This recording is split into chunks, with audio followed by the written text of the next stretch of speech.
Hello everyone, welcome to history class. And today we'll read about Theme 3, an empire across 3 continents, right? And today's topic, the 3 main player, features of Roman army, succession to the throne in the Roman Empire, the Augustan age, right? So start with the 3 main players in the political history of the empire, right? कौन कौन से थे? Emperor, source of authority, senate, body of wealthy families and the army that were paid and professional, right?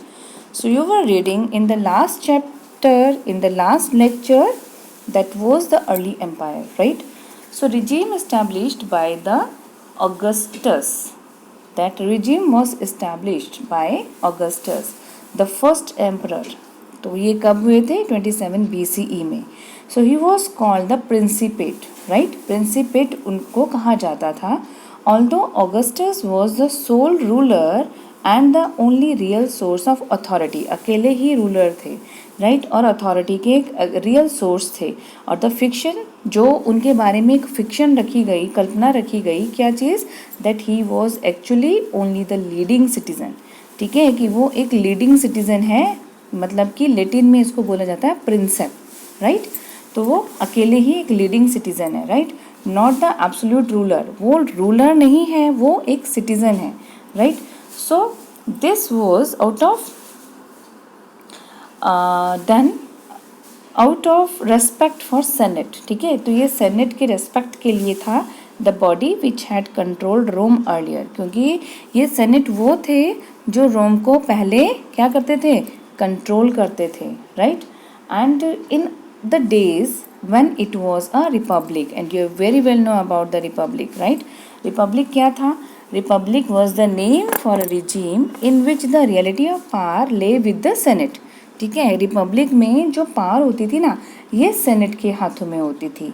A body dominated by a small group of wealthy families, ठीक है?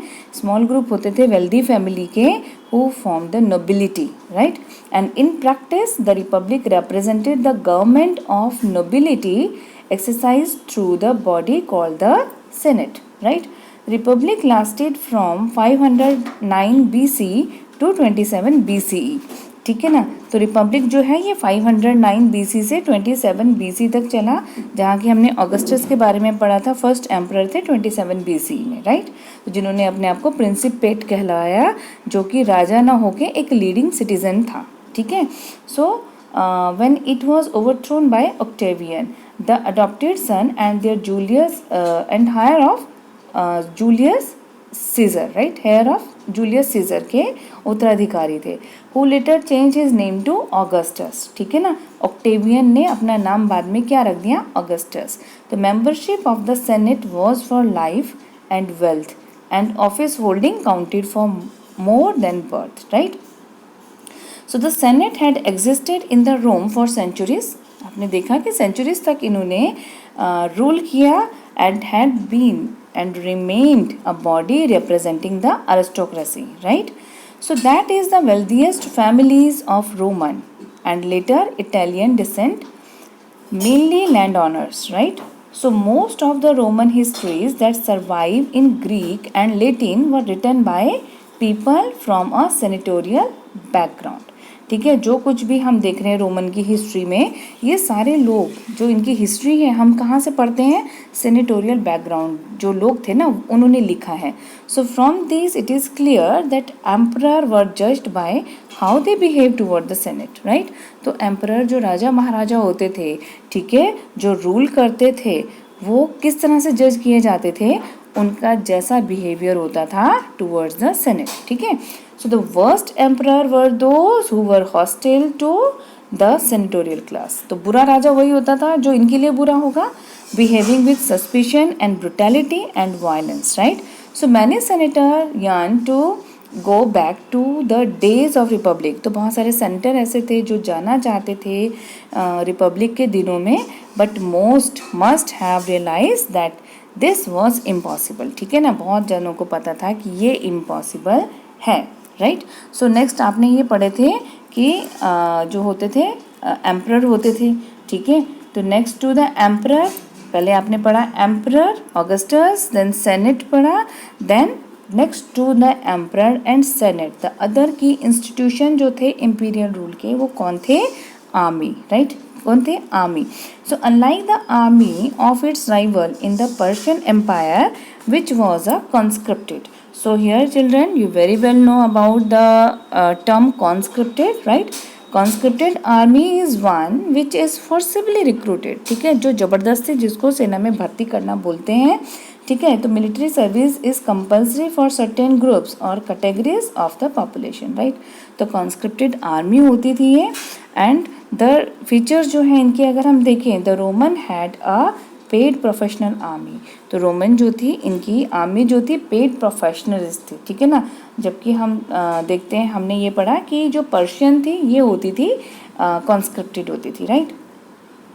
तो इसमें क्या होता था, जो सोल्जर, रोमन में सोल्जर जो होते थे had to put in a minimum of 25 years of service. तो यहाँ पे इन्हें 25 ईयर ऑफ सर्विस करनी पड़ती थी, right. So indeed the existence of a paid army was distinctive feature of the Roman Empire. तो हम देखते हैं जो एग्जिस्टेंस होती थी इस पेड आर्मी की एक डिस्टिंक्टिव फीचर थी, ठीक है, रोमन एम्पायर की। तो army was the largest single organised body in the empire, ठीक है। रोमन एम्पायर में ये लार्जेस्ट सिंगल ऑर्गेनाइज्ड बॉडी थी, ठीक है। कब? 600,000 ईयर्स पहले, ठीक है ना, by the 4th century. And it certainly had the power to determine the fate of emperor. और इसी के पास पावर होती थी जिससे एम्परर का फेट डिटरमिन होता था, निर्धारित किया जाता था, right. The soldiers would constantly agitate for better wages. जो सोल्जर्स होते थे ये क्या करते थे? कॉन्स्टेंटली एजिटेट करते थे, आंदोलन करते थे बेटर वेजेस के लिए और अपनी सर्विस कंडीशन के लिए, ठीक है ना। सो दीज एजिटेशंस जो होती थी they often took the form of mutinies, ठीक है ना।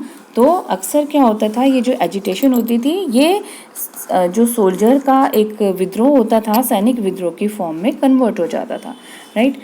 If the soldier felt let down by their generals और इवन द एम्परर, ठीक है। अगर उनकी बात नहीं मानी जाती थी या उनको उनका जनरल जो सेनापति होता था उनको नीचा दिखाता था, तो ये अक्सर म्यूटिनीज में चेंज हो जाती थी। उनके छोटे मोटे जो भी उनके जो कॉन्स्टेंटली एजिटेट करते थे वो चीज़ कन्वर्ट हो जाती थी, ठीक है। सो अगेन हम देख रहे हैं कि again our picture of the Roman army depends largely on the way they were portrayed by historian with senatorial sympathies, right?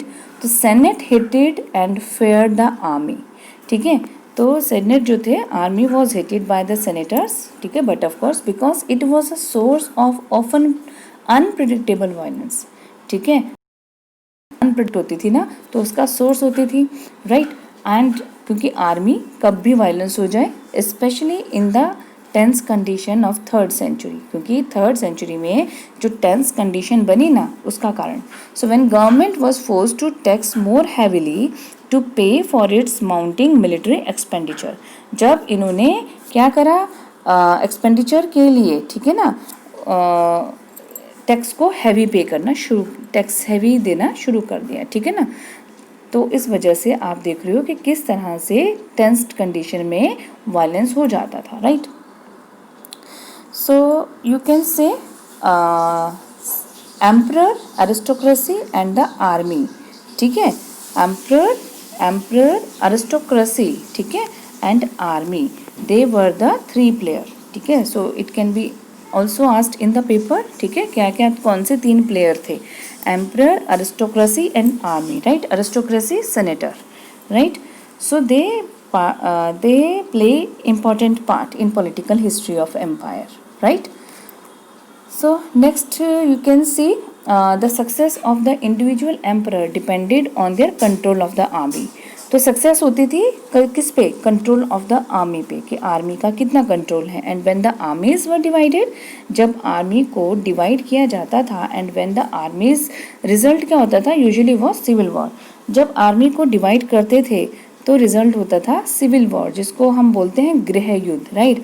Civil war refers to armed struggle for power within the same country area में जो लड़ाई होती है, ठीक है ना, in contrast to conflict between different countries, right. So civil war में convert हो जाता था। So except for one notorious year, एक बहुत ही ऐसा इनफेमस ईयर था 69 CE का, when 4 emperors mounted the throne in quick succession, ठीक है। कब? एक ही सक्सेशन में, ठीक है ना, बहुत जल्दी जल्दी जो है 4 एम्परर चेंज हुए, ठीक है। तो ये कौन सा समय था? 69 CE का। In first 2 centuries were on the whole free from civil war. तो हमने देखा कि पहली 2 सेंचुरीज जो थी इसमें कोई भी सिविल वॉर नहीं हुआ, ठीक है, किसी भी तरह का स्ट्रगल, आर्म स्ट्रगल नहीं हुआ एक ही कंट्री में, and in this sense relatively stable, ठीक है ना। तो ये स्टेबल थे, फर्स्ट 2 सेंचुरीज जो थी स्टेबल थी, राइट। यहाँ हम देख रहे हैं succession to the throne in the Roman empire. Now, succession to the throne was based as far as possible on family descent, ठीक है, फैमिली डिसेंट पे होता था, और ये होता था कैसे? नेचुरल या अडॉप्टिव, ठीक है। तो ध्यान रखिएगा, इधर नेचुरल और अडॉप्टिव होता था, ठीक है ना। सो अडॉप्टेड मतलब कहीं से ग्रहण करना होता था, तो ये तरीके होते थे। And even the army was strongly wedded to this principle, ठीक है। तो आर्मी जो होती थी वो ज्वाइन करती थी, राइट। तो जैसे हम बोलते हैं कि ये जो टिबेरियस, राइट। तो टिबेरियस जो थे, इनका जो रूलिंग टाइम था that was 14 to 37 CE, right. इनका जो टाइम था दैट वाज 14 to 37 CE, ठीक है, टिबेरियस का। सो यहाँ पे आप देखिए the second in the long line of Roman emperor, right? So was not the natural son of Augustus. ये जो थे, ठीक है, टिबेरियस जो थे ये ऑगस्टस के नेचुरल सन नहीं थे, अडॉप्टेड सन थे, ठीक है, गोद लिए हुए इनके बेटे थे, right. Okay, next is the ruler who found the principate, right, but Augustus adopted him to ensure a smooth transition, ठीक है। तो इसमें क्या है, ऑगस्टस तुम्हें पता है जिन्होंने प्रिंसिपेट फाउंड किया था, ठीक है, प्रिंसिपेट जो सिटीजन है, तो उन्होंने जो है ये चीज़ जिन्होंने फाइंड की थी, बट ऑगस्टस ने क्या किया? अडॉप्ट किया, ठीक है, सन को, ठीक है, कौन से? राइट, टिबेरियस, राइट, उनको इन्होंने अडॉप्ट किया ताकि एक स्मूथ ट्रांजिशन जो स्मूथ चेंज हो सके, इंश्योर करने के लिए, right. The external warfare was also much less common in the first 2 centuries. अब हमने ये देखा कि पहली 2 सेंचुरीज में एक्सटर्नल वॉरफेयर बहुत कम थी, right. The empire inherited by Tiberius from Augustus was already so vast, क्योंकि एम्पायर जो था इतना ज़्यादा वास्ट था that further expansion was felt to be unnecessary, ठीक है, कि जो उसकी जो फर्दर एक्सपेंशन थी, ठीक है, वो बिल्कुल बेकार समझी जाती थी, ज़रूरत नहीं थी कि उसको क्यों बढ़ाना है, ठीक है ना। In fact the Augustan age is remembered as the age of peace, ठीक है, this is also important.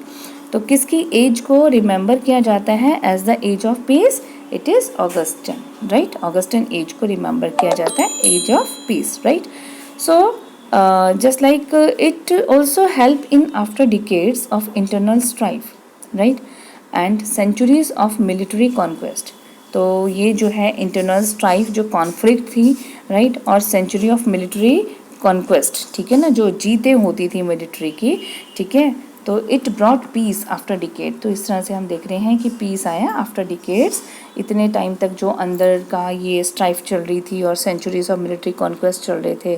So the only major campaign of expansion, right, in the early empire was Trajan's fruitless occupation of territory across the Euphrates in the year 113 to 17 CE, right. तो ये treason थे, ठीक है, जो क्या चाह रहे थे कि इनका जो एम्पायर है वो बढ़े, ठीक है, इनका एक फ्रूटलेस ऑक्यूपेशन था टेरिटरी का अक्रॉस द यूफ्रेट, ठीक है ना, यूफ्रेट के अक्रॉस जो था अपना ये टेरिटरी लेना चाहते थे, कौन से साल में? 113 to 17 CE, abandoned by his successor, ठीक है ना, जिसका क्या देख रहे हैं हम, उनकी जो सक्सेसर ये छोड़ दिया गया था, right. So the emperor Trajan's dream क्या था? अ कन्क्वेस्ट ऑफ इंडिया, उनका जो सपना था वो था भारत की जीत, ठीक है, भारत को जीतना चाहते थे। Then after winter 115 116 15 and 116 CE, जब हम देखने ट्रेजन का रूलिंग टाइम था in Antioch marked by a great earthquake, right. In 116 Trajan march down the Euphrates, तो जब अर्थक्वेक आया तो ये जो है यूफ्रेट से, ठीक है ना, मार्च डाउन किया to Ctesiphon, right, the Parthian capital की तरफ इन्होंने मूव किया, and then to the head of the Persian Gulf, right. And the historian, ठीक है ना, वहाँ पे एक थे आपके कैसियस डियो, ठीक है, उन्होंने क्या किया, डिस्क्राइब किया उन्हें looking longingly at merchant ship setting off for India, किसके लिए, कि वो इंडिया के लिए, ठीक है, शिप को, ठीक है ना, वो उसका मतलब लुक कर रहे थे, उसको देख रहे थे, एंड विशिंग, और वो क्या सोचते थे, that he were age young age Alexander, right, तो कि वो अलेक्जेंडर जैसे यंग होते, राइट। सो ये ट्रेजन का ड्रीम थे, right. So I hope student you must have understood today's topic. Okay, thank you.